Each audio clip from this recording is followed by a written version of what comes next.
Time for some game day nachos, yeah!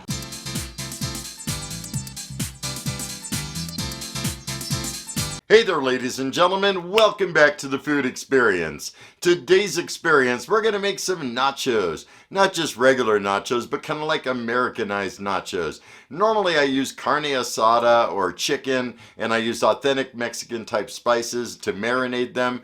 But this time I'm going to use ground beef, and we're going to finish it all up, melt the cheese and all that good stuff in the Kalorik Maxx air fryer oven. I have the grill edition, but the same thing will work fine if you have the regular edition or just about any other air fryer oven. Without further ado, we got a lot of prep work to go. Let's get to it.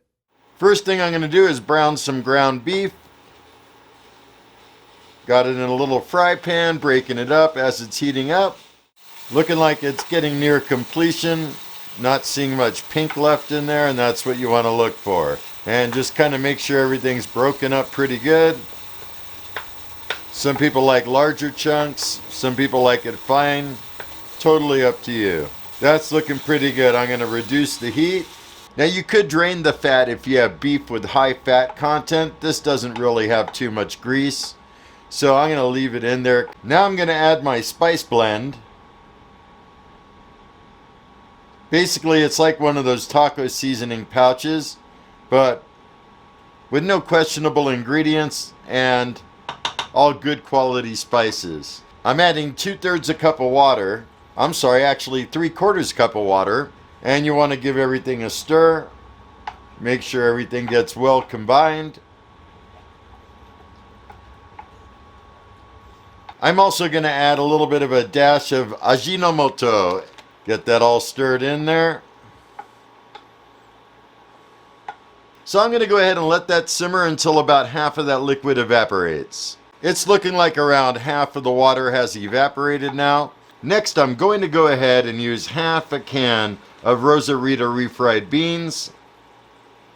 And it's going to take a second for the beans to kind of melt down and get incorporated into the meat.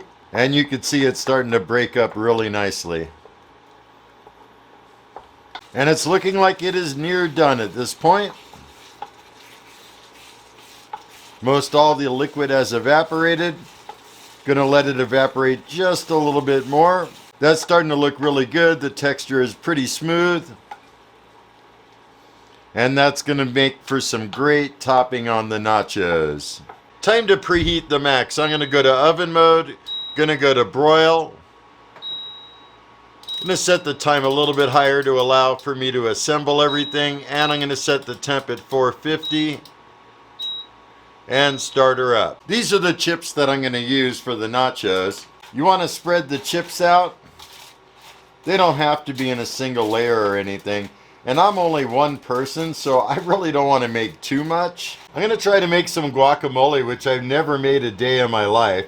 I was doing some research on it on the internet, and it said to slice halfway down and then to go around the avocado. And with any luck, it should come apart. There we go, not too bad at all. And then you want to scoop everything out from inside. I also have a second one. I'm going to do this one off camera. Adding some fresh lime juice. Adding a pinch of garlic granules, a little bit of salt, some green onions, cilantro, and some habaneros. I'm going to put it in a larger bowl and use a masher.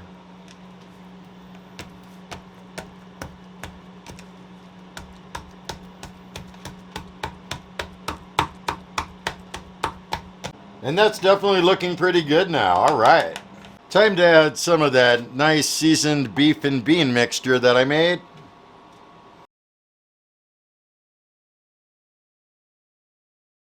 That's looking pretty good. Next, I'm adding a Mexican style 4-cheese blend, Monterey Jack, cheddar, asadero, and queso quesadilla cheeses. Make sure to spread a nice generous portion. Gonna add a few more chips on top. And then top that off with a little bit more of the meat mixture. Next, I'm gonna add some Carolina Reaper Monterey Jack on the top. And there's still a couple more different cheeses to go. Also adding some fresh habanero peppers.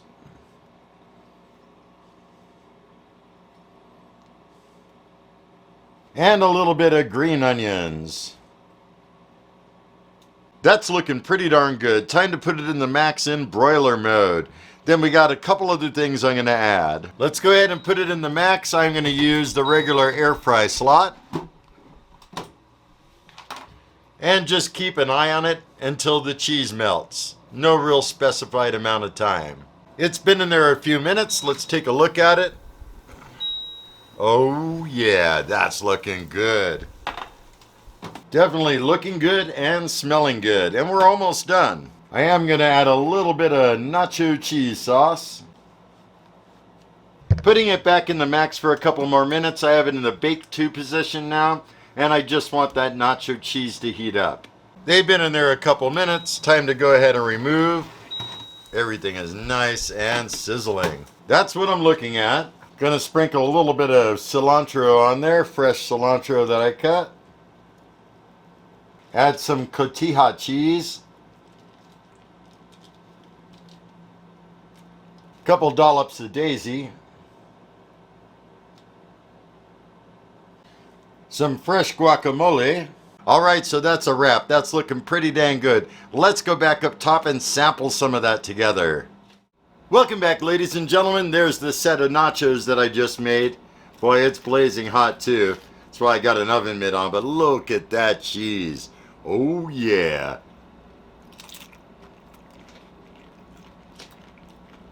Oh, those are good. Those are really good. Let me try with some of that guacamole I made. Dang, that is some good guacamole. First time ever making it. I did use a... Oh my God, look at this. Wait, I gotta stop. That cheese is just phenomenal. For the guacamole, I did use a recipe that I found at allrecipes.com. I will go ahead and drop a link in the description for that. Their recipe called for tomatoes. I substituted tomatoes with habaneros. I'm not a big raw tomato person fan, you know?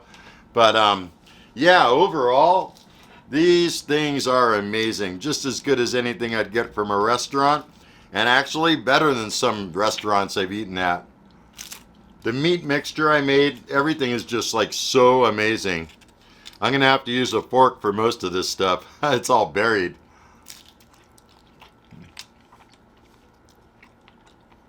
That cotija cheese, it kind of has like a certain saltiness to it.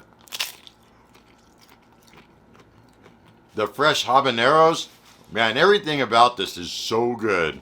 The nacho cheese also gives it another dimension.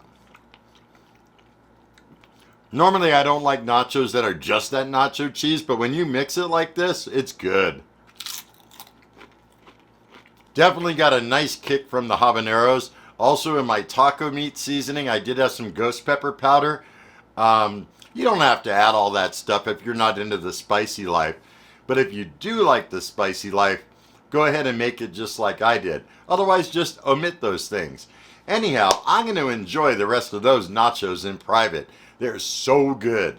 Definitely a double thumbs up on this one. So I hope you guys enjoyed this episode of Americanized Game Day Nachos in the Kalorik Maxx Air Fryer Oven. Also, I want to give a big shout out to Mr. Chris Campanile.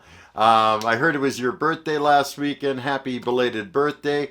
And anyone else that wants to get shouted out in my videos, leave me a note below. I love hearing from you guys. So if you have any comments, questions, or concerns, or anything else related to this video, drop me a line below and I'll get back to you as soon as possible.